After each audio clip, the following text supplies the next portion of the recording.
There's nothing like snook hook sets at dawn or catching a tarpon in the moonlight.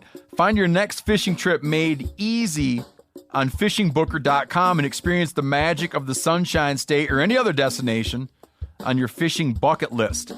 Book a blue water adventure in search of sailfish or go snapper fishing with the kids. With over 6,000 captains and trips to choose from, planning your next one just got a whole lot easier. Download the Fishing Booker app on the Google Play or App Store, or visit them online at fishingbooker.com to book your trip today. I'm sure a lot of you guys remember the old ceremonial hunting tradition of eating the heart out of the first animal you kill. Meat from those organs are among the most nutrient-rich foods on the planet. You can get those same benefits your ancestors craved via convenient daily capsules from Heart and Soil. Find out more at heartandsoil.co. And remember, use code MeatEater for 10% off your purchase. Welcome to the Wired to Hunt podcast, your home for deer hunting news, stories, and strategies. And now, your host, Mark Kenyon. Welcome to the Wired to Hunt podcast. I'm your host, Mark Kenyon, and this is episode number 280. And today in the show, Dan and I are talking about the power of habits and other life structuring processes that can help you better prepare for and enjoy your next hunting season. All right, welcome to the Wired to Hunt podcast, brought to you by Onyx. And today, I'm joined by my right-hand man, Dan Johnson. And I was going to try to fit some kind of joke in there when I thought I'm going to say, like, I usually write up just some very basic notes, and like those are the words that just like came out, like right-hand man. And then I thought, there's got to be a finger joke in there somewhere. No, it's not. I'm not a full right hand. It's like. That was the issue, though. I was thinking in my head, I'm like, I couldn't remember if your nub is on your right hand or your left hand. Yeah. Which is it? It's on the right hand. It is the right hand. Okay. So that would have played very well into my wording there. Yeah. Well, next time, buddy. Next time. If you're gonna be a stand-up comedian, you got to practice your routine before you actually go on air with it. I know. I think what we did here is this is more of like a choose your own adventure. So everyone can now insert your own missing one finger joke for Dan right now. Think of whatever kind of thing you'd like to throw out there at them and say that to yourself, chuckle, and we're going to pause for a moment for you to enjoy that laugh. And continuing on. The hunting industry's punching bag, Dan Johnson. Here we go. Exactly. So I'm here with Dan, and what I want to talk about today is a little different than usual, but it's something that I think is really interesting, and this is habits. I want to talk about habits and systems and processes, and what I mean by that is all the stuff that we do throughout our day or throughout a hunting season or throughout a hunt, all these things that we kind of subconsciously do, or these processes that we develop and then just start doing it all the time without really thinking about it. I spend a lot of time reading about or listening to podcasts or watching videos from different folks that kind of like study excellence. I'm really intrigued by just like studying people that are high performers and like how they do it. So whether that be CEOs or athletes or writers or scientists, it's really interesting to me to try to study these high performers and then pull out like what are the things that these people do that can be applied to my daily life or to what I do as a hunter. And I feel like that's kind of what we try to do with this podcast in general, is we talk to all these really high performing hunters and try to pull out little lessons from them, little patterns. But I think there's things that we can take from folks outside of the hunting world and pull that into the hunting world sometimes to help us. So kind of on my own, I do this and I look at folks and I think about how that could be applied to hunting, but we've never really talked about it on the podcast. So I thought we maybe today could do that. Kind of, I've been, like I said, reading all sorts of stuff recently about the power of habits. So how creating these habits or changing bad habits can help you. And so I thought we could talk a little bit about what that means, how that might apply to what we do as hunters, and then walk through some of the things that you and I do, Dan. Talk through some of our habits, talk through some of our processes, talk about different things we do throughout the year that maybe help or hurt us in our hunting goals and whatnot. So that's the high level plan. Before that, though, I thought we should at least take a little time on the front end, since you are here, Dan, to get our pregame showing. You're always game for that, right? I guess. So first off, we got to give a quick shout out to the moms, right? Yesterday, Right. the day before today, when we're recording, was Mother's Day. Big shout out to all the moms out there. Now having a child of my own and seeing everything that my wife does, I am even more grateful than I ever have been, and have just a new appreciation for all the moms out there. So big thanks, right? Right. And Dan, did you guys have a good Mother's Day? Yeah, man. We went out for breakfast to like a really good breakfast joint. Then we ended up going over my buddy Ben Harshine's house later that day and having this little pseudo Mother's Day celebration. Nice. And let the kids run around. And that was it, man. Just a low key. Spent some time outside at a park, and we went to this nature observatory. Well, it's like not necessarily an observatory. They call it a raptor center, where they have all these like owls and different birds of prey that have been injured, whether they've been hit by a car, attacked by a dog, or they've gotten in fights and broke their wings. They bring them to the center, they rehab them, and then they try to let them go, or they just keep them there and feed them. Check this out. Here's a fact for you. The one eagle in captivity, bald eagle in captivity there, is 34 years old. Wow. I didn't even know bald eagles could live that long. Yeah, that's impressive. So we did that, and it was just a fun day. That's awesome. Sounds like a real good day. Did you guys have nice weather? Just like everywhere else in the Midwest, man, it's been below. It was like the high of 50 yesterday. Yeah. So and the clouds were out, so it's not like it was gorgeous. Like today, it's gorgeous out. It's going to be like a high of 65, and but yesterday was a little cool. Yeah, I was wondering if you guys had the nice weather yesterday, because I see in our forecast it's going to hit us probably tomorrow. Yeah. It's still lousy here, but gosh, I really I hope that spring arrives. It seems like the way things are going, it was almost like winter, and now it's been like crappy spring, and it'll probably just jump right to summer here. We're not going to have like a nice spring. Yeah, at least right. where I'm at. Been raining and raining and raining. It's like crazy. So other than that, man, we just did. Me and the wife, my dad, we had T-ball on Saturday, right? So both kids had T-ball games, did that. And my dad came down to watch that game. And then after the game was over, he stuck around and watched the kids for about, an hour and a half, 2 hours. And me and the wife, we went out mushroom hunting. I saw that on Instagram. You guys been finding some, huh? Yeah, we've had one meal of them so far, and we got enough for about probably 2 more meals, or a big meal. And I don't know. I love morels, and I've even expanded my mushroom game this year into another species called a pheasant back. And it's not too bad, I must say. I experimented with a couple of them, and they turned out horrible. But then I found a way to make them that wasn't so horrible. And they're actually pretty flavorful if you do it right. That's pretty cool. Yeah. Every year I tell myself that I want to get out and try to do that, and I never end up getting into the schedule. But tentatively, I actually am planning on doing some this week. So do you have one mushroom hunting tip you can share with me? Your best tip? Dude, it's just like looking for sheds, but much smaller. You know what I mean? It's not like, because we found them in your typical locations, like really old decayed trees down, as the water runs down, that nutrients runs down off that really old decayed tree, really good moisture, really good fertilization, or fertilizer in the ground. Found them there. But then we also found them, like one of them popped up in the middle of nowhere, where you wouldn't think one would find. So we found a couple there as well. And so it wasn't like there. It's just like shed hunting, dude.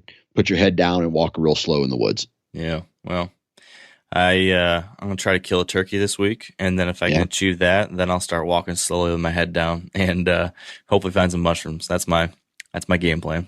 Yeah. Well, if you get the opportunity, and I don't know what it is, maybe it's nostalgia, but if I could have like a Last Supper, let's say I get convicted of, some double homicide, right? Whatever. And I go to jail and I'm going to be put on death row. I think my last meal would be panfish, like deep fried panfish and morel mushrooms and like a potato salad. I mean, that's like my favorite, man. That's pretty good. That's a pretty good meal. I like that. I would do, if I was going to go with fish, it would have to be a deep fried walleye fillet. Oh yeah. With sliced thin potatoes and onions that are thrown in the fryer too. That right there would be my nostalgia meal. You got me rethinking my Last Supper, dude. Yeah, it's getting me hungry is what it's doing. I made like a fruit smoothie yesterday and like had enough for 2 servings. So I saved some for this morning and drank it this morning, and it like fermented or something. So it was not good this morning, but I still drank it. And so I'm just working off a really horrible breakfast. And this just makes me want to go fry up some fish or cook up a steak or something now. I know. Speaking of cooking up steaks, I have a little bit of a hunting season update that we haven't got to talk about yet as far as what I'm doing this year. Okay. Last time we talked, I think, was just after my big Montana trip, right? Right. Is that right? Maybe a couple, 2, 3, probably 3 weeks ago. Yep. So I did that whole Montana trip, found a bunch of sheds, scouted out 5 different properties because, definitely going to hunt Montana. And then I found out I didn't draw a tag in Montana. Okay. Which I didn't even know was a thing. Like the last 3 years, I drew every year. It seemed like, and for what I heard in past years, is pretty much a guaranteed draw. But apparently I've been talking about Montana too much or something. Yeah. We didn't talk about this, did we? I don't think on the air. I don't think we did. No.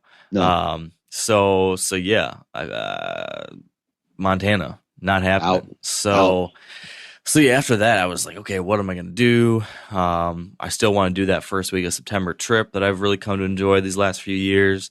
So pondered a bunch of different ideas, thought about trying to hunt,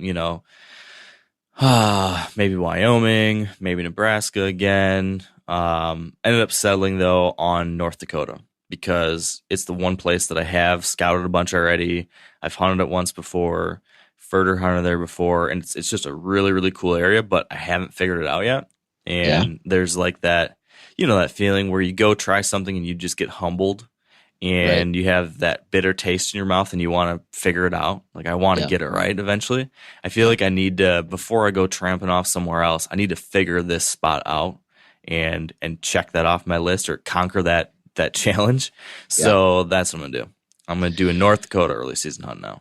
Well, buddy, let me throw a little salt out there for you. I don't know if that's the right term, but let me throw another. I've never heard this. I don't know.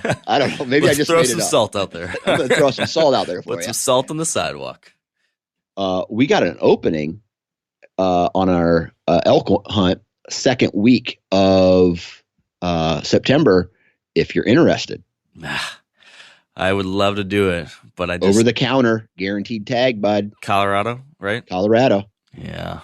Good encounters last year. I know didn't seal the deal. I know it. I just can't do more than, or at least as things stand. Speaking of Mother's Day, what I have is like a 7-day window I can get away with each month. I just don't think I could do both again this year. But let me stew. Maybe there's some way I could finagle something. Right. Are you driving? You're driving, right? Well, so my buddy Ryan, he's going out. He's doing 2 weeks out there. So he's going to be like up in the mountains for 2 weeks. And so then I'm meeting him the second week out there. And then, so I'm flying out, he's going to pick me up and then we're driving back. Cool. Man, Ryan's going balls deep, 2 weeks. Oh yeah. Yeah. Good for him. Yeah, I'm just like, dude, you know what you're doing? Because, not questioning his manhood per se, but just like, man, 2 weeks out in the mountains is no joke, man. That's pretty cool. Yeah. He'll spend that amount of time definitely will help reset the clock for you after a whole lot of long days in the office and stuff. So I imagine that'll be leaving him feeling good. Man, I'm excited about getting just out west in general. We're taking off at the beginning of June, I think, and that will be exciting. So I understand that. And then let's see. Other than so you're doing your mule or you're doing your whitetail hunt in North Dakota now instead of Montana. I am doing my elk hunt second week of September, and then I'm taking a mule deer hunt probably the first or second week in October to South Dakota. Yep. So that's happening for sure now, right? Yeah. Yeah. I mean, I'm doing some research, making some connections, getting a lot of great intel. I got lucky. I ran into a guy who used to live there in the area, but he's since moved away, and he doesn't want to hunt mule deer anymore in that area. So he's like hooking me up with some knowledge, and that's awesome, right? Yeah, that's going to put you in a good position to get started. Yeah, at least knowing that there's mule deer in an area or any game, like whenever you, and this we can probably transition at some point to this, but knowing that there's animals whenever you take these big out of state hunts, right? Knowing that there's animals in the area is almost like half the battle. It's that confidence, like the confidence booster. If you at least know that piece of the puzzle is in place, then you can worry about everything else. But I 100% agree. If you just don't even know if there's animals there, then you find yourself second guessing everything, right? Everything. Yep. Yeah. Yep. It's you just almost need that initial foundation. Once you have that, then you can start going down the list of, okay, are they here, or should I be approaching it this way or that way? But if you're still like waffling on, man, are we even in the right general area at all? Then it's kind of like our elk hunt a handful of years ago. Like, are they anywhere around here? We weren't hearing anything. Were we seeing anything? Like, should we completely pick up shop and go somewhere totally different? Yeah. That can be tough. So that's, again, so Colorado elk, South Dakota mule deer, Iowa whitetails for you. I'm going to do the North Dakota whitetail hunt. And then I tentatively am going to go down for a short trip, just like a couple days down to Texas. And there is a guy kind of interested. I didn't think about this before mentioning this, but kind of one of these people who studies other like high performers, an author and writer that I really like. Tentatively planning on taking him out for his first deer hunt ever. Got in touch with this guy, we exchanged a couple notes, and he has some interest in trying to learn about hunting and kind of getting back to the land. So I said, hey, you have any interest in trying hunting? And he was interested. So I think we're going to try to get out for a short hunt together. That'll be a really cool thing. He lives down in Texas. So that'll be a quick one. And then I'm going to try to do that Boundary Waters hunt in Minnesota that I had to pass on last year. So going to do that. And then the new thing, this is another thing we haven't talked about, Dan. But I am tentatively thinking about now, and maybe I mentioned this, I'm going to try to do the tracking down a deer hunt in the snow. So go out to like the Adirondack Mountains out in New York or out to Maine and go hike through the big woods, public land, and try to walk one down and do like a backcountry whitetail hunt of that kind of fashion.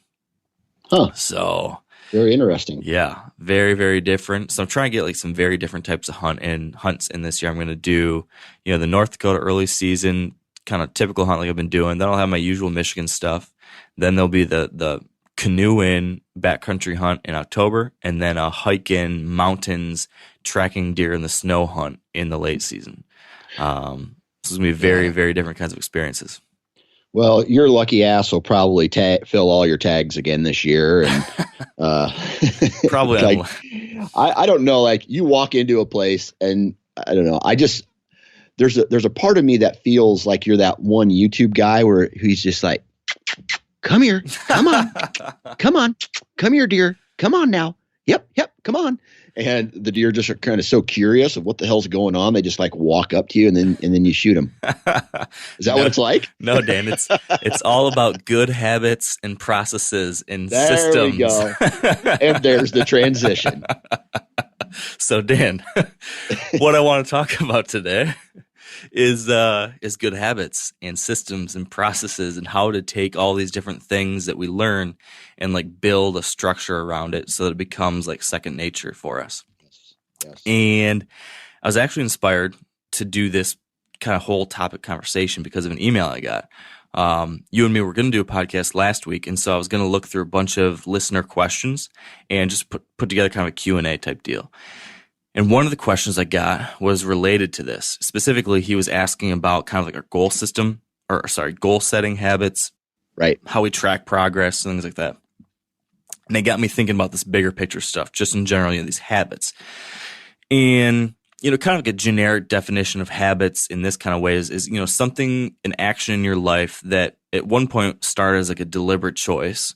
Like you chose to, I don't know, drink a Pepsi every morning on your way to work, maybe. That originally was a choice you made. And then you do it frequently enough and you got rewarded in some kind of way, subconsciously enough, that it became an automatic behavior. So there's these things all throughout our lives, right, that we do over and over and over again, and it becomes autopilot mode. Like we don't even think about it anymore. They just happen. And Yes. It's interesting that about a study over in Duke University found that about 40% of the actions that we take on a given day are habit-based. So about 40% of what we do in a day is just autopilot. We don't even think about it. It's just done. It's just a habit. It's a pattern. It's a system that's just going and going and going. So this is good news if our habits are good ones. This is kind of scary news if we've got some bad habits. So that's why I think that this probably translates into what we're doing as hunters too, because I'm sure there's a lot that we do as hunters, whether it be throughout the year leading up to hunting season or during a specific hunt, that we're on autopilot for, or we're doing stuff just because it's the way we always do it, or we don't even think about it, but we're doing certain ways. And that can really impact, the outcomes. So I think the thing is that if we recognize these habits, if we can start to identify where habits are in our life or where certain patterns are, we can start to say, okay, these are the good ones. We're going to kind of foster those. And these are the bad ones that maybe we need to change. And there's a lot of studies out there, a lot of people looking into this kind of stuff. And the fact is that habits can be changed. They can be replaced. They can be adjusted. So there's the ability for us to adjust these things. It's not just that we're stuck with what we do. That's good news. Now, a lot of you guys are familiar with the old hunting tradition of eating, some organ, the heart or a chunk of liver off the first animal you kill. I had that when I was a little kid, and it was a big deal. Organ meats were always prized by frontier people who knew the importance of getting a lot of different minerals and nutrients. And as often is the case, those guys were onto something, because organs are among the most nutrient-rich foods on the planet. And you can get the same benefits your ancestors craved via convenient daily capsules from Heart and Soil, made exclusively from regeneratively raised, grass-fed, and finished cattle. Heart and Soil's unique freeze-drying process means all those important nutrients are trapped in, ensuring you experience every one of the benefits of nature's superfood in a clean, convenient, taste-free capsule. Find out more at heartandsoil.co, and make sure to use code MeatEater for 10% off your purchase. That's heartandsoil.co. Use the code MeatEater. There's nothing like snook hook sets at dawn or catching a tarpon in the moonlight. Find your next fishing trip made easy on fishingbooker.com and experience the magic of the Sunshine State or any other destination on your fishing bucket list. Book a blue water adventure in search of sailfish or go snapper fishing with the kids. With over 6,000 captains and trips to choose from, planning your next one just got a whole lot easier.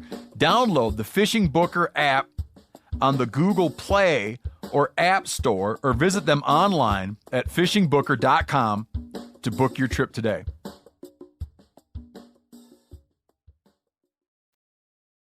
I guess what I think we can do here is talk through a little bit of what we do already, some of the habits that you and I already have in place, some of the things we like about those, some of maybe the areas where we feel like we're struggling, and then talk through some of the things I've been learning about how we can change those, or different systems that I've read about and heard about other high performers using for their various tasks. I think if there's any one common thing when it comes to these high performers that I was talking about earlier, those being like CEOs or physicists or professional athletes, almost all of them have very well-structured lives. Like that's a very common trait. People don't, these really, really high-achieving people, they don't just kind of go about their lives willy-nilly. Like they're very thoughtful about everything they do and how they do it and why they do it. So they have these thought through routines and processes and habits, these kind of structures throughout their life that are intentional and that help them achieve whatever goals they have. So that's what I think we can draw some inspiration from. And I think it can be applied to what we're doing here. So that all being the case, the first question that I had, this was that email question that I got that originally made me think about this.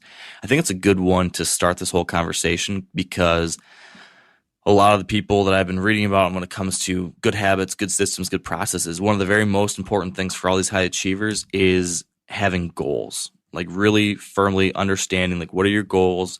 What are these things you're shooting for? And then tracking those things. So that's kind of where I thought we should start, because if we don't know what we want, and if we don't know how to really think about what we're striving for, it's hard to get where you're going if you don't know where that is. So this first question is from a guy named Jake. And he emailed me, and he said that he's been enjoying kind of the book recommendations I've been putting out there. And he said he just recently read a book called Measure What Matters by John Doerr. And this John Doerr is a big Silicon Valley investor guy out there doing a bunch of early stage investing and things like that. And so Jake goes on to write to me. He said, quote, "I imagine you know about the OKR process since you worked at Google. I'm interested to hear how or if you implement the OKR process into hunting objectives. And if you do, how do you recommend we do the same?" End quote. So there's this question. He brings up this thing called OKRs. And OKRs, this is basically the goal setting and tracking system that we had in place at my old day job at Google. It stands for objectives and key results. And so what we had to do back in the day job was every quarter, so every 3 months, we would have to put together a set of OKRs for that quarter. And then we would have those as individuals, and then our team would have larger OKRs as well, so that our manager would put together his team OKRs, and then our individual OKRs would have to kind of funnel up into those. But basically what they were is an objective, so like a high-level goal. Maybe that's something like, I want to, drive 10% growth in sales. That my old day job. Now it might be something like, I want to have 10 new tree stands hung this year, or set up 10 new trees to hunt from this year, something like that, whatever it might be, some high level objective. And then the key results, and this is kind of the key with this whole system at the job, was that it's not okay just to have goals. You need to have actual key results that indicate success in those goals that can be measured. So maybe my first example, the tree stand, wasn't good. Maybe I should just say, I want to kill a buck this year as a high level objective. And then key results would be like 5 things or 3 or 4 different things that you can do leading up to that goal, like things that would let that goal happen and that can be measured. So if the goal is I want to kill a deer, the key results might be, I will have hunted a minimum of 10 times. I will have, spent a minimum of 10 hours scouting. I will have hung 10 trail cameras, and I will have spent, 15 hours practicing with my bow. These are arbitrary, but the key thing being, have a high level goal and then a set of actual things that you can do and make sure you're doing and check on, that would lead to the success of that goal. And then every 3 months, we would have to go back and look at those and say, okay, how have I done as far as, knocking out those goals? How have I made progress on these things that I said I was going to be measuring and taking action on? So we used to do that every 3 months, and at the end of the year, look back at the whole thing. And the gist of this was that, and the reason why we did it was that, having these high lofty goals are great, but most people never follow through on them. Most people don't really understand the small steps needed to achieve big things. Most people aren't tracking what's happening, and then they get to the end of the year, maybe like someone sets a New Year's resolution, and then a month in you kind of fizzle out and you forget about it till next New Year. So with these OKRs, the thing is like, okay, we have the high level goal, we have the measurable actionable steps that lead to it, and then we check often and we get accountability on it. So feedback on it, say, okay, how are we doing? Someone else reviews it with us. And that led to people actually taking progress towards the goal. Because I think it's those baby steps. If you do all these baby steps leading to it, you actually get stuff done. Yeah. So that's what I used to do. Do I use that still today? not to the degree that we used to do it in my old day job, but I certainly take some of these things into account in my daily life. And I think this would be something we should talk about, Dan. Like, how do we set our goals? How do we track our goals? How do we make sure we're making movement on them? You and me each year, usually in August, we do a podcast where we talk about our goals for each year, Right. Which I've always enjoyed, and that's like a fun, helpful thing. But what I haven't done a good enough job of is really going beyond that. And I think I probably should, after, kind of rethinking through the old OKR process and even looking at how some other people have been doing stuff like this. There probably is something to be said about trying to make yourself more accountable about all the little steps that lead to the big goals. So, if I was better at this, and I should be better at this, if my goal this year is to kill a 4.5-year-old buck in Michigan, let's say, one of my goals, it would be really smart for me to line out 4 things I could do in the next, 6 months that would help make that happen. In my head, I know some of those things, but it would be a really smart system to put into place to start making myself a little bit more accountable to the steps along the way. Right. So right now, as far as what I do, we have our yearly conversation. You and me do our goals. Another thing that I do the last handful of years is in the spring, usually, late winter, like February, March, I usually put together a deer hunting to-do list. So every different trip I'm going to go on, or every main hunt or farm I'm going to hunt or whatever, I'll put together a to-do list of everything that's got to get done before the season starts. So I've got that already going now for this year. So I keep track of at least the tasks that I need to do. And that's been a helpful adjustment that I've kind of added to my repertoire the last 3 years probably. But I do think I could probably take it to the next level. How do you track this stuff, Dan? So I am a list maker, right? And what I mean by that is, like, not necessarily on the hunting things, but on the things I need to do before a certain date. Excuse me. So let's say, for example, I have a long-term to-do list, or a list, and a short-term list. And so, like, the first thing that pops into my head, I'm looking at this whiteboard that I have in my office right now, and it's just a breakdown of everything I need to do for the Sportsman's Nation, right? I need to, accomplish these goals by this date, or not necessarily goals. They're just things I have to do before these dates. They have a date with them. So it's just like, I need to submit this RSS feed by this date. I need to have this profile set up by this date. I need to do all these things by this date. And if I see that date creeping up on me, I need to, work harder and faster on that. Right. It's basically just the list, and it's in order of importance. Yep. Yeah, I think that's a really important thing too. The prioritization, that's huge, is importance, and then dates too. Putting that kind of restriction on it almost forces you to take action. And I think that what we've done a little bit, my wife and I, is we've started doing, like, every New Year's Eve. We have, this is like the 3rd year we've done this now. We sit down and we make a set of goals for the year. Okay, there's like personal goals, work-related goals, family-related goals. So we go and we set these goals out. But the first year or two, we would make these goals on New Year's Eve, and then we didn't check back in on it until the next New Year's Eve. And we kind of failed on a lot of stuff. But it was good. We thought it was a good, helpful thing, and it encouraged a lot of good conversation. But then this past year, what we did is we started checking in, kind of doing what I used to do at work, but slightly less formalized. But we started checking in midway through the year, and then we started doing what you just did. We started putting dates on certain things. We started ranking certain things, just because stuff doesn't get done. Yes. Life just gets in the way unless you find ways to lock stuff in. And so same thing with like a hunting to-do list. Like every year, I can't tell you, I've gotten better, but every single year it gets to be late August or middle of August. I'm like, oh my gosh, I have so many things I got to get done still before, September, when I try to stay out of the woods completely. And so every year I've tried to get better utilizing these list systems and now starting to put dates on things. But now I'm much better than I used to be in that I've got these lists put together here in the early spring. And now I'm saying, okay, this project and this project, I got to get done before the end of May. This thing I got to get done before the end of June. And if you don't do that, it's just there's always some other thing that needs to be done more in your head right now. I got to go pick up the kids. I got to take out the trash. I got to mow the lawn. I got to do this, got to do that.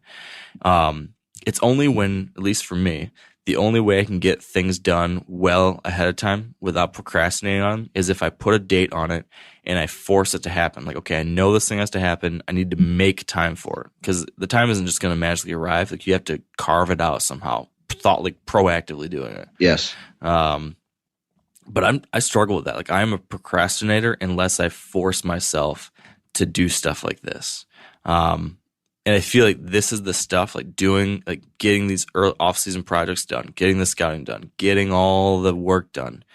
That is usually what's one of the main separators from the guy that gets out there and has a good time but doesn't fill his tag versus the guy or girl that gets out there and does fill the tag.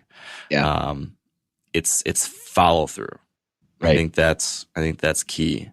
So yeah, I'm definitely big on those lists, and I think that I'm trying to find a way to get more accountable. And that's another thing with a lot of these habits and a lot of these systems and stuff is finding a way to get accountability around it. And it's almost like I feel like with you, like having someone like you that I can talk to every year about this, there's a certain level like an accountability partnership here. Like, absolutely. You can call me out if I'm not doing something I said I was going to do. I can call you out if you're not doing something you're not doing. But I feel like we all, or at least I, benefit from that. We could probably all benefit from having people like that keep track of stuff and call us out when we're not taking action, Yeah. Someone to throw the bullshit card every once in a while. Yeah. It's almost like I imagine that I think this is a simple thing that everyone could do that would probably help is if, right now you put together this kind of list for yourself. Okay, here's a couple high level goals I have for my hunting season. Here are the 2 or 3 or 4 steps I need to take to achieve that goal. And then do this with a friend. Like, get one of your other hunting buddies to do the same thing. Both of you guys put together your lists and like share them with each other and say, here's my list. And your buddy gives his list to you. And then you just like make a deal and say, all right, we're going to hold each other to this. And maybe plan on like a check-in, halfway from now to the opening day of hunting season. Maybe you guys just need to plan. All right, hey, on this day, we're going to go get a beer and we're going to check on our progress. Make sure we're taking action on some of this stuff. Make sure we're making progress on this stuff. And I think that's like a pretty simple way to notice some real improvements just by doing the stuff you have to do. I feel like that's such a thing. Like, we know a lot of the stuff we should be doing to have success. It's just, do we follow through on all of it? Yeah. And this seems to be a good way to do it. I'll be the first one to say, yes, I have these lists. And yes, I have all this stuff. But just like you, I'm not going to say I'm not necessarily a procrastinator. But one thing I'm not good at is I like to have things set in place, but I am not necessarily good at adjusting when chaos enters my life or when a wrench gets thrown into the spokes per se. Right. So let's say I have this list, and at the end of the list today, I want to shoot my bow. But if something happens where my wife needs to hop on a meeting at work, then I don't get my work done because I'm watching a kid, and then everything gets pushed back. And then shooting my bow, or maybe working out, or maybe doing some extra stuff on the business side of things takes a back seat. So that just means that I am up an hour, 2 hours later in a day, trying to get all this done. And then I get to the point where I'm just like, screw it, I'll do it tomorrow, or screw it, I'll do it, which is kind of like procrastinating, but it's not by my own choice, if that makes sense. Yeah, I totally relate to that. That's something I definitely deal with, and I wonder if that goes back to kind of what we were talking about, like the prioritization thing, and it's like identifying certain things that are easy to get bumped. Like for example, I do this all the time. I'm struggling with a couple things like this. Like right now, I have fallen off the bandwagon when it comes to like regular running and cardio workout. Usually I'm pretty good about it, but I've just fallen off the bandwagon, have let bad habits seep back in. And it's one of those things that I tell myself, all right, I got to get out there and do it. I got to get back out there and do it. But it's always just like what you just said. Something comes up, and I was going to do it in the afternoon, and then work got crazy. Now it's already 5:30, and I got to be helping with dinner, and I got to do this, and I got to do this, and I got to do that. And if I were to take my own advice, which is what I should be doing, I should be doing what I'm talking about here. I should probably find a way to incorporate, if I think that's so important for myself, which I do think so, I need to man up and build a better habit around it that forces it to happen before things can interfere. Right. So it's like what I need to do, and what I used to do successfully and fell off, was that I would wake up early in the morning. First thing I would do would be go for a run before anything else can get in the way, right? If I get it done right away, no other obstacles could get in my way on that. And that whole like morning routine thing is a good segue for something I was going to mention.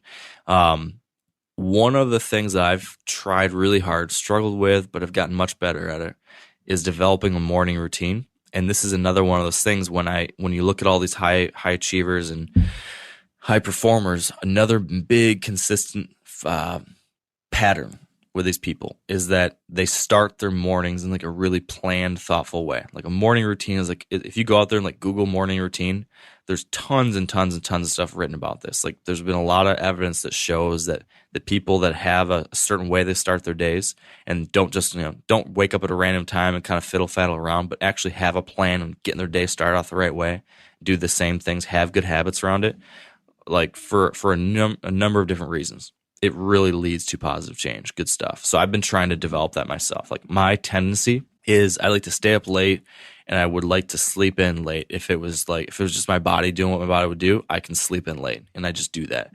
But I don't want to do that. Like I want to be up early and getting stuff done. So I've had like a really hard time over the last 10 years to do that, because I used to be good back in the day job, and then I quit my day job and started working for myself. Then I would just like sleep till I wanted to sleep. I was like, hey, this is great. I'll wake up when I want to wake up and enjoy the day in that kind of way. But I just found that your day got off to a sluggish start, and I've been the last 5 years or so changing that and waking up early for me, except for if it's like for hunting season or going on a fishing trip or some kind of thing like that, where there's like, I don't know, that reward, I can get up and go for that. But getting up for just a daily day, just a regular work day, man, I'm a chronic hitting the snoozer kind of guy. Yeah. So what I started doing was actually implementing something that kind of falls right into this stuff. If you're trying to change a habit, one of the things I've read a lot about, one of the things that I've tried to incorporate is if you're trying to change a habit, maybe it's to try to start running every day or waking up early every day, is going for incremental change. Like it's really hard to go from doing something to doing like a completely different dramatic thing. Like, so to go from waking up at 7 in the morning to waking up at 4 in the morning would be really hard to do. And if you can't do it that one time, it just becomes harder and harder to repeat it. So the theory is that if you can shoot for small goals at first, shoot for something that's achievable first and achieve it. So what I did is I said, okay, my body usually wakes up at 7, but I want to be waking up earlier. So I'm just going to try to wake up at 6:30 and do that and try to form like a consistency there. And so I started waking up at 6:30. So it's only half an hour earlier. It's not that different. My body wasn't that messed up. I could achieve it. And every time I did it day after day after day, it became a little bit easier. And you also get a little bit of a reward, right? Like you did the thing you said you were going to do. That feels good. So this is theory of incremental change, and then the theory of small wins. So this is this other thing. So if you're trying to make a big change, start with these small little changes that you can actually achieve and get done, because that builds momentum, kind of like a snowball. Right. And then you find a small win, so a small reward. So that's kind of what I did there. I started, okay, I'm waking up at 6:30. That felt good, rewarded myself, got the outcomes I was wanting, and then I would slowly push it. So now I wake up at 6 a.m. every day. I have more time to get the stuff done I want to get done, feeling good about it, and it's much easier to do all those other things I want to do. Now that what I need to get back to is I used to wake up around 5:30, go for the run, get showered, start working. Then a bunch of crazy stuff with work just made it harder, and then have a baby made it harder for me to get all that stuff done. But now I'm trying to get back into it. Well, so basically my morning routine is I get up at 6, have a cup of water, organize my day, kind of set my to-do list for the day, drink a cup of coffee, and then get into my hardest work right out the gate is what I do on like a regular work day. I'm curious what your regular day morning routine is like, Dan, but then we should talk about what our hunting morning routine looks like. Because I think that's one of these things that could apply to hunting that I think would be interesting to look at. Yeah. So I'll be completely honest. My hunting routine and my morning routine at home are completely different. 100% completely different. And I'm going to start with the hunting first because I'm more proud of it. Well, and the reason I say that is because I get out of the tree stand, let's say, and I'm just going to jump right into the full blown rut where you're hunting morning and you're hunting, most of the day, right? And you're hunting evening. So I get home after an evening hunt. I organize all my gear, charge my Ozonics batteries, whatever, put my, set my boots by the chair, have my socks ready to go, have my pants ready to go, have my bow in the truck. So all I have to do is take it out. Like all these things. It's just, it's literally, I plan my day in a straight line. Wake up, walk out to the, shower, walk out to the garage, get dressed, hop in the car, drive to the property, pick out what I need to pick out of the truck, turn on my headlamp, go to the tree stand. Like that, it's that organized where there's hardly any problems, right? I get home from the morning hunt. I do the same thing. I set everything up to where I know it's almost, there's a lean manufacturing term called 5S. Yeah. Where you put everything in a specific spot so you know where it's at, you know that it's going to be there the next day and there's no issues, right? It's clean, it's smooth. Like there's no issues. Now at home, like I got a son who still gets up throughout the middle of the night, right? So last night he got up twice, once at 2 and once at 4, and he cries and he cries and he cries and he cries, right? We try the cry out method, doesn't work. So if we don't give him a bottle or we don't put him in our bed or whatever, then that just means I'm up, right? So there's no, like in my life now, I got to sleep when I can sleep, right? Because I'm waking up multiple times a night, because whether I'm the one going and getting him or I'm the one, like my wife goes and gets him, I'm still waking up, right? So then some mornings I can wake up at 5:30 when the kid wakes up, or sometimes like today I can sleep until 6 something. And there's no organization. There's no straight line. It's just like we wake up, I got kids saying, hey, I want breakfast. I want this. I want this. I want this. I want this. There's no routine. It's just complete and utter chaos every morning.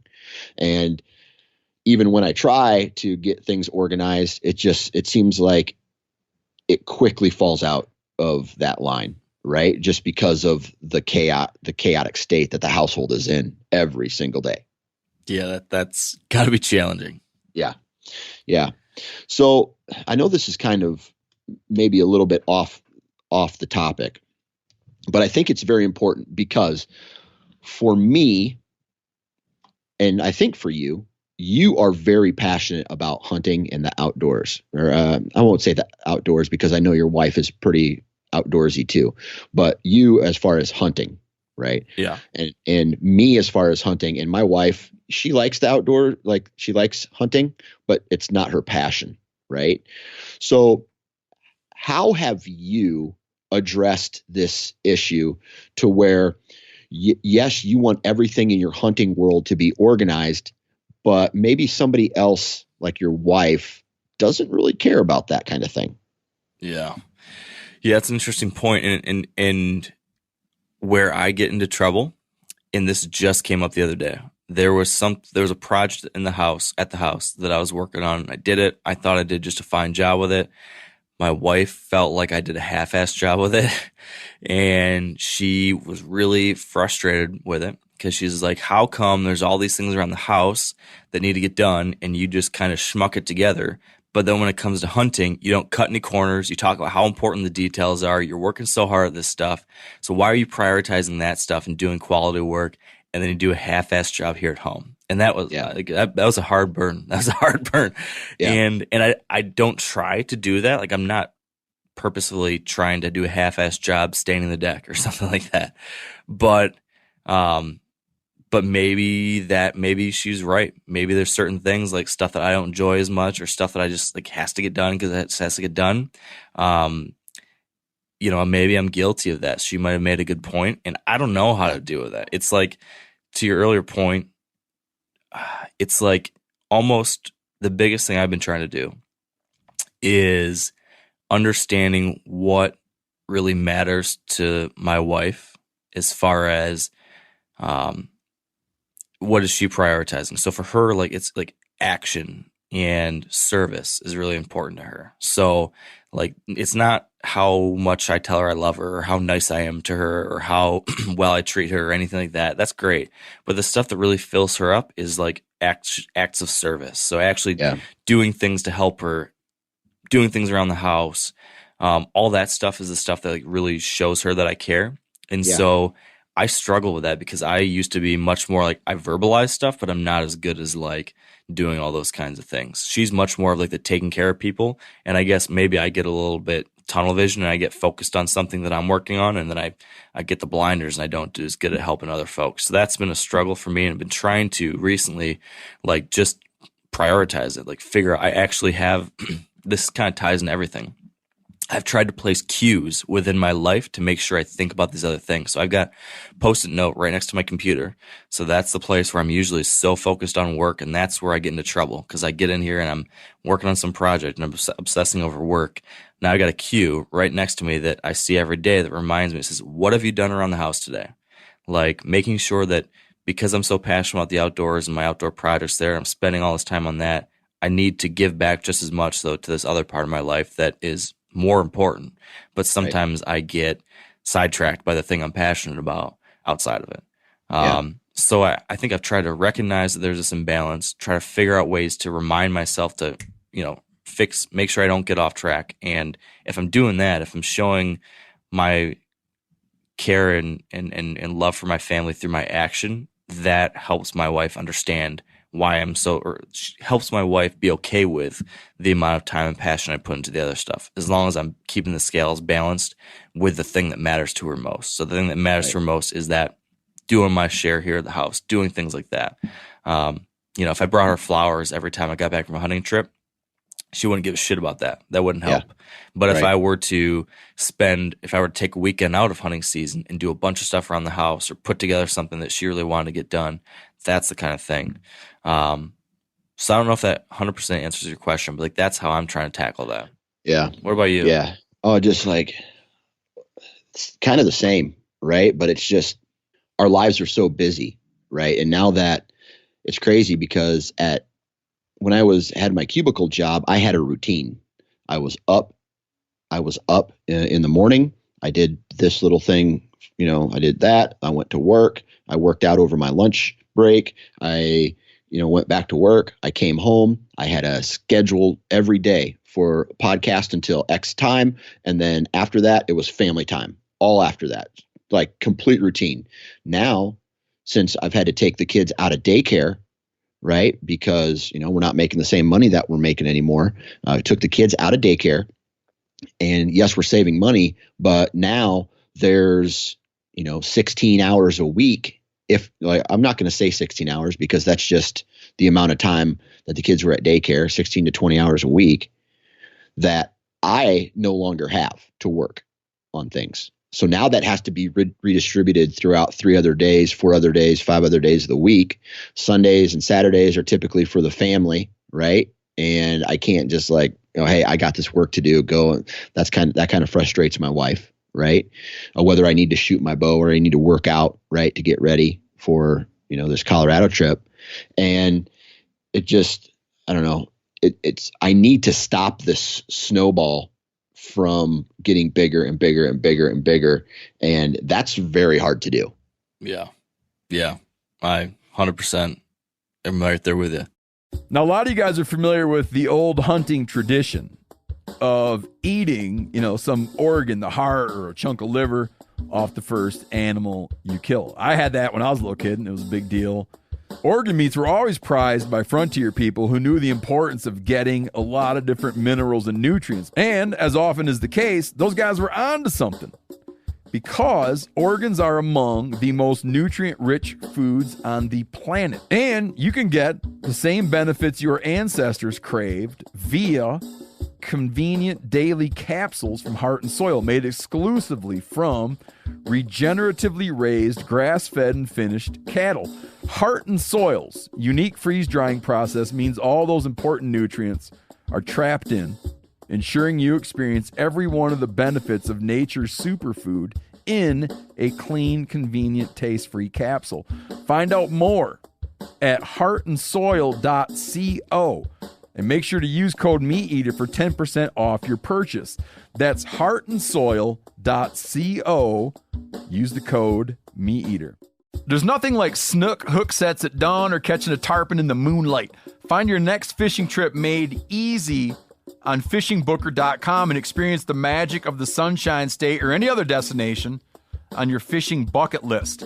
Book a blue water adventure in search of sailfish or go snapper fishing with the kids.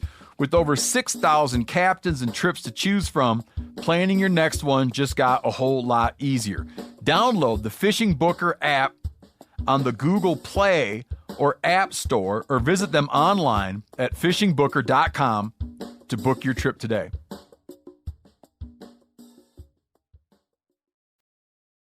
I think this is a good opportunity to talk about then what I've been researching and understanding about how to create or change a habit. So let's talk about your situation right there. You got a shit ton of stuff going on, really busy, lots of chaos, but you want to do something like incorporate a shooting your bow habit. Like, right? Would you say you wish you had a better habit of shooting your bow? Yes. Okay, so from the reading I've done, there's a couple things that they're saying that can help you create this kind of habit or change a bad habit. So number one is just defining what behaviors you want to change. So you want to, start shooting your bow more consistently. You want to develop a habit around shooting your bow and somehow find a way to fit that into the chaos. So the number one thing we want to do is define it, and then you got to figure out what's the trigger. So habits come in, there's 3 steps in a habit. When people actually break this down for research and stuff, what they found is that it's a 3-part process. So there's the first part, which is called the trigger or the cue. This is the thing that kicks your mind into autopilot. And what it's interestingly, people have done these studies where they put up receptors on different people's brains and actually watch how brain waves change as people go throughout their daily lives. And researchers specifically trying to study habits see that there is this spike in brain activity once a trigger happens. So we'll say maybe a hypothetical scenario might be someone who has a habit of drinking that Pepsi on their way to work. So the trigger is that they are about to walk out to the car, and they know that before they get to the car, they always grab a Pepsi. So there's this trigger, and then there's the reward. The reward is that first swig of Pepsi, that bubbly carbonation and the sugar hit and all that great stuff. That's the reward. So there's the trigger, there's the behavior or the routine, and then there's the reward. So the key to changing a habit, number one, what these folks say is you need to identify what those things are if you have a bad habit, or you need to create those things if you're trying to create a new habit. So we'll say in your case, you want to shoot your bow more often. The trigger, there's got to be something that's going to trigger you to remember when you need to do it. Like developing that system is the way to do this. So for me, I've struggled with the same thing, where I will push off shooting my bow. I won't get to it as often as I want to, or if it's too inconvenient, it becomes outside of, the realm of my daily life, then I just don't end up following through. So when I've done a good job of this, what I started doing is I would actually put the bow in my mudroom right by the door so that I would actually see it before I stepped out. And I don't do this right now. I do it now in my barn, but I used to have my bow hanging up right next to the door. And then I had a target right outside of the door on the side of the barn. So I would, as I walked out the door to go do something, or if I went in there to get something for some reason, I'd see the bow and then it triggers, oh, hey, shoot that bow.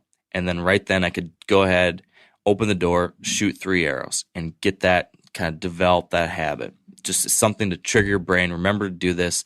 And then you've got to have that basic routine. Then the key is then some kind of reward. So you can kind of flub this. You can make it your own reward, or sometimes there's a natural reward. So then it's just knowing what that feels like. So maybe in your case, you set your bow somewhere that you're going to see it and remember, okay, every morning at 6:30 a.m. when I walk out, I wake up, I walk out, take a piss, and then I'm going to see my bow sitting over top of the refrigerator or something, so that before I can go and grab my iced coffee or whatever I want to eat for breakfast, I'm going to see the bow right there, which is going to cue me to say, hey, before you can eat breakfast, you have to shoot your bow 10 times. So you grab that bow, you step outside, you shoot 10 times, and then you have got to give yourself a reward. So maybe that reward is just going to be some sense of self-satisfaction, or maybe you tie the reward of you can't drink your coffee until after you shoot your bow. So now you're forcing yourself, you're reminded right away with that trigger when you walk to the freezer, you shoot your bow, and then you get the reward of drinking your coffee. Studies then have shown if you can do something like that, about 2 months, 66 days is the number I saw. If you can do something 66 times consistently, it will move from a behavior that you are actively thinking about to becoming ingrained, and your body just wants to do it, and you build that momentum. So then you get the snowball effect, but it's the positive snowball effect. So you're going to get up and you're like, okay, let's do it. And then you get your coffee. And so by putting that kind of thing in a period of your day where you do have control and then developing a system around it, supposedly this is a way you can start incorporating these good things into your life. So I think you could do that with shooting your bow. I think someone could do that what I'm trying to do is get back to my running habit. So for me with my running habit, what I'm trying to do now is my cue in the morning so that I can't ignore it, so that it just becomes part of my thing, is I put my running shoes out right next to the door. So I walk out in the morning, take a leak, and then when I want to go to my office, instead of walking to my office, my running shoes are sitting right there. So it's just that big cue, like, boom, got to get your running habit in. Get that, and then after that, then I can eat my breakfast.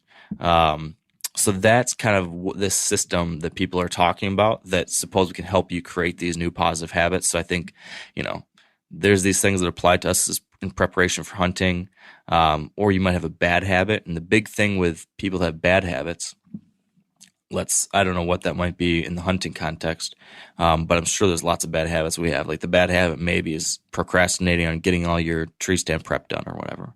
Right. So what they're saying, the key thing to do here is to, again, identify the 3 parts of your habit. So try to figure out what's the trigger, what's cueing my bad behavior, what is this thing that I'm always doing, this routine, and then finally, what's the reward I get. So what the researchers have found is that it's very, very hard to change a trigger and a reward. What you want to do is you want to keep the same trigger, keep the same reward, change the routine in the middle. So we'll go back to the Pepsi drinking thing. It's really hard to change the bad thing you're drinking on the way to work if you just try to up and change it. But if you were to try to change that habit by having the same trigger, so on the same trigger, let's say you're walking out, you're going to go to the fridge because that's what you always do. You're going to get that trigger. The routine is what you can change. So in the middle, change the routine from grabbing the Pepsi to now instead you're going to grab the sparkling water, let's say. That's the healthier alternative. And then you're going to get the same reward, though, because it's got that same fizziness and it's got a little bit of sweetness to it. So those are like ways to make a change in your life that makes it easier. Try to get something that's the same reward, the same cue, just that better middle part. So I'm thinking like there's ways to apply that into what we do as hunters. Like when you're in the tree stand, here's a bad habit of mine. I sit in the tree stand. I found this out a couple of years ago when one night I decided to go out there, and now I do this more often. I'll just turn my phone off and put it in my backpack. Don't have my phone at all with me in the tree stand. What I discovered that I did is that I'd be sitting there, I'd do a scan, look around, and then I had this I had no control over it. My hand just would go to the pocket, and I was going to grab my phone out and look at it. And I didn't even think about it. It just happened. I had this compulsion, and then I kept realizing, oh, I don't have my phone. And then 10 minutes later, I would reach for my phone. And I was like, oh, I don't have my phone. And then 15 minutes later, 2 minutes later, I'd reach for my phone. Oh, I don't have my phone. And I realized I have this horrible habit of like getting so easily distracted when I'm hunting by my phone. So I imagine that's something that you could probably change that.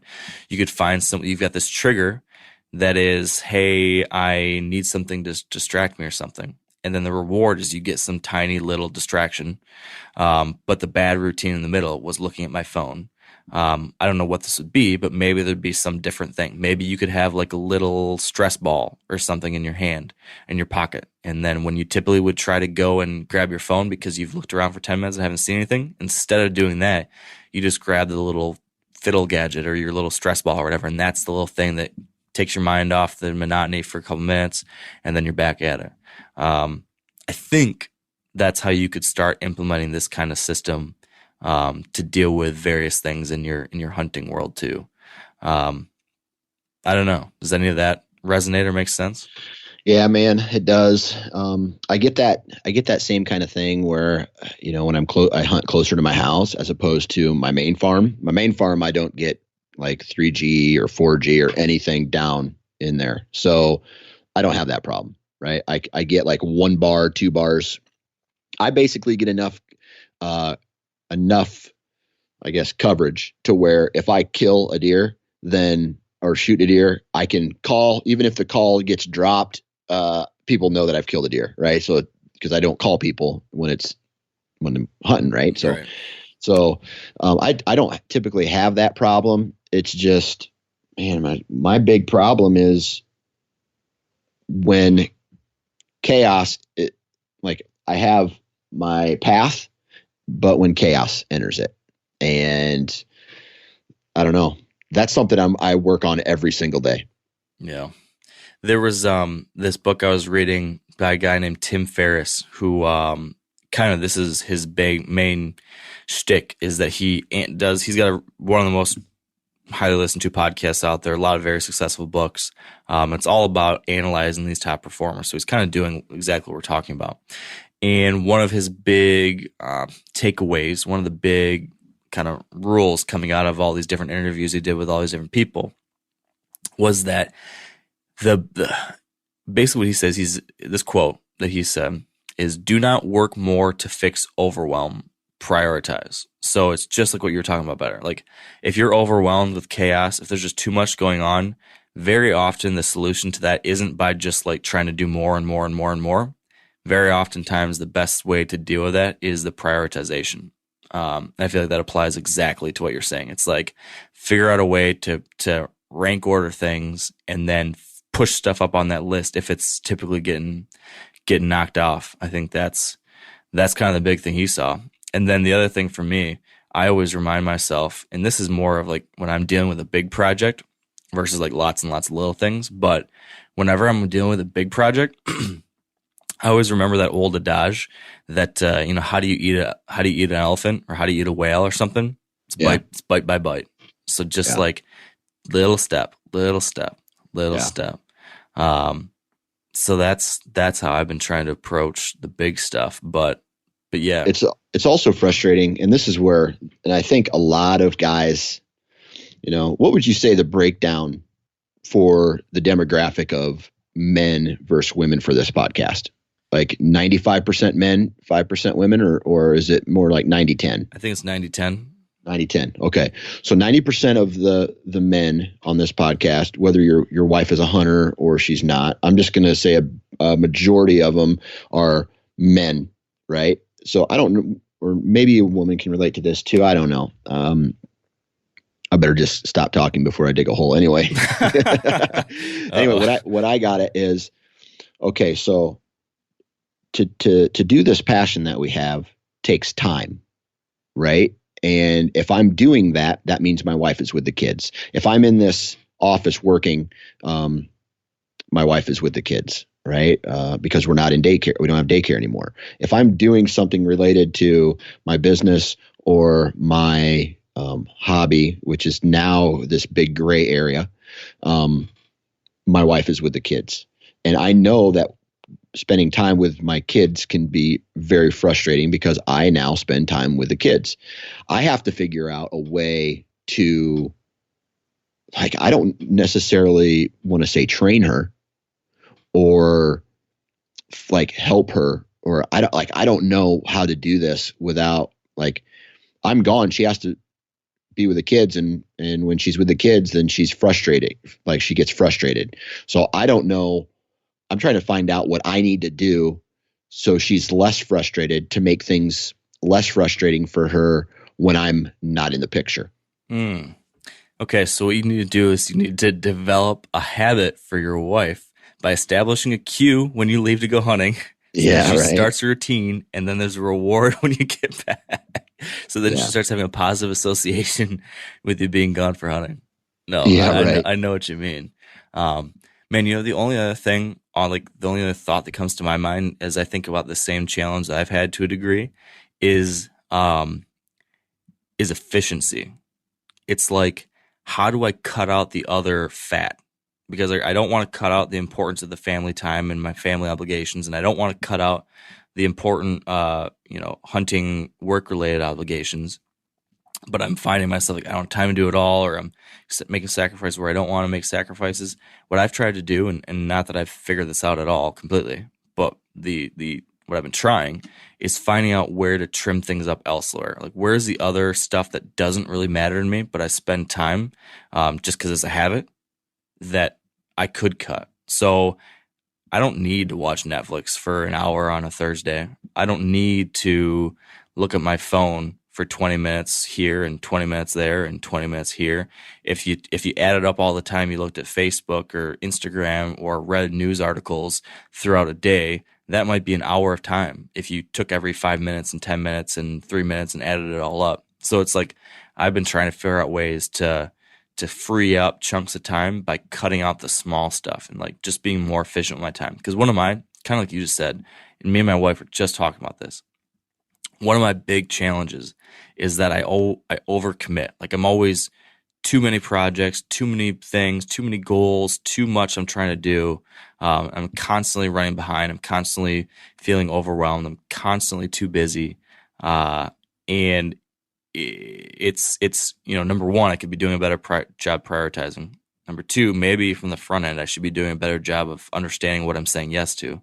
But once you're committed to stuff, you're committed to stuff. At that point, then it's like, just have to use your time better. Like, I just need to figure out a better way to cut the junk out there. Because I don't think any of us are 100% on task every second. Like, no one's perfect like that. But maybe I could get half hour better every day. Or maybe I could find ways to, remove some other bad habit. Maybe I'm trying to think to myself, what do I do? I don't know. You don't need to watch Game of Thrones. Right. There's a great example. There's an hour a week that you could cut. That really, in the long scheme of things, is that really going to change your life? No. Do I need to watch? It's so good. Right. It's so good.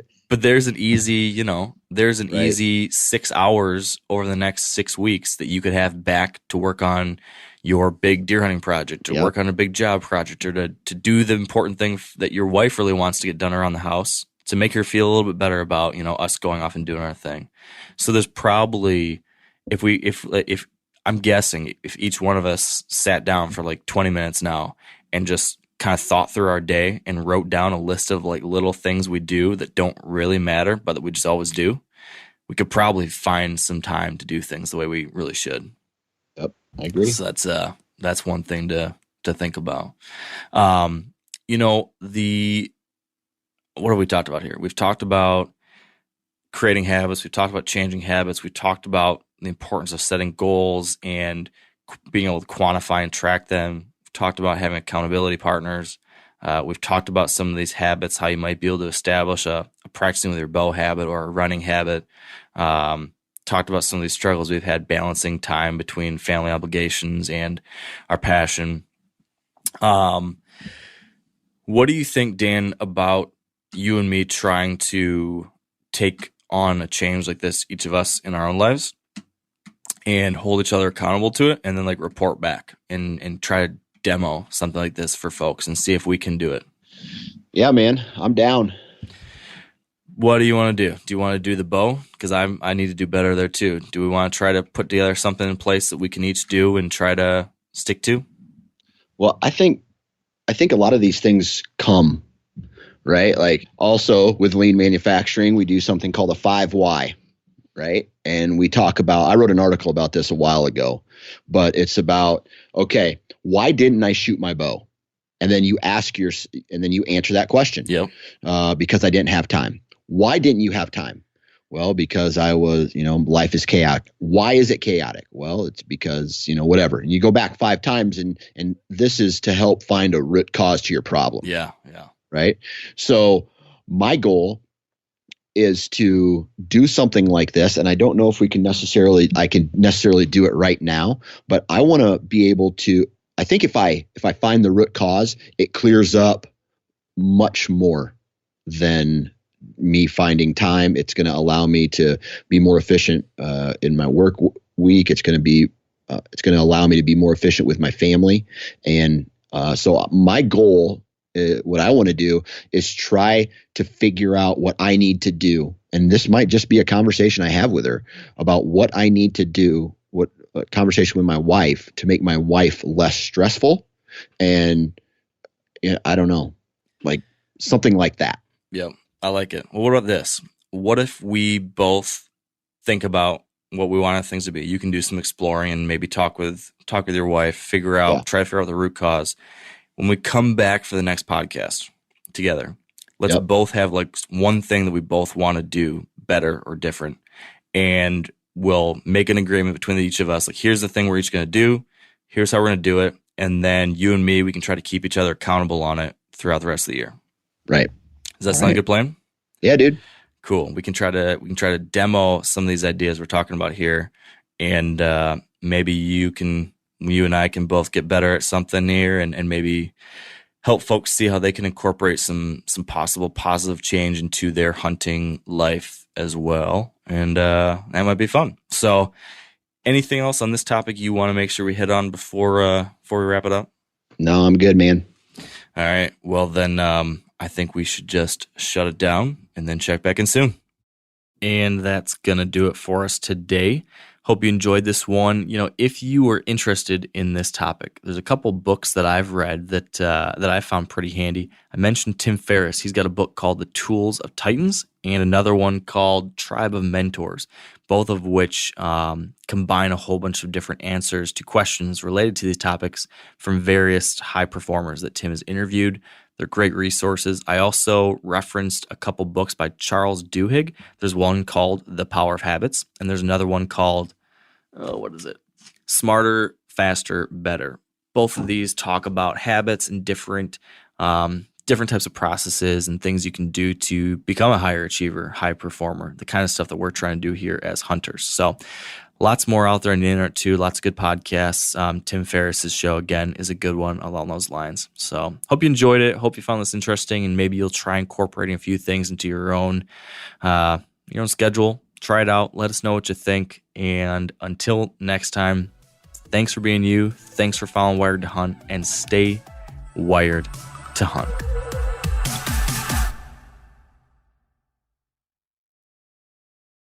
I'm sure a lot of you guys remember the old ceremonial hunting tradition of eating the heart out of the first animal you kill. Meat from those organs are among the most nutrient-rich foods on the planet. You can get those same benefits your ancestors craved via convenient daily capsules from Heart and Soil. Find out more at heartandsoil.co. And remember, use code MeatEater for 10% off your purchase. You ever get that feeling the walls closing in, the concrete jungle suffocating you? You crave some wide open spaces, the chance to connect with nature, maybe in a spot all your own. Well, head over to land.com. They've got ranches, forests, mountains, streams, you name it. Search by acreage. You can search by location. You can search by the kind of hunting and fishing you're dreaming of. Land.com. It is where the adventure begins.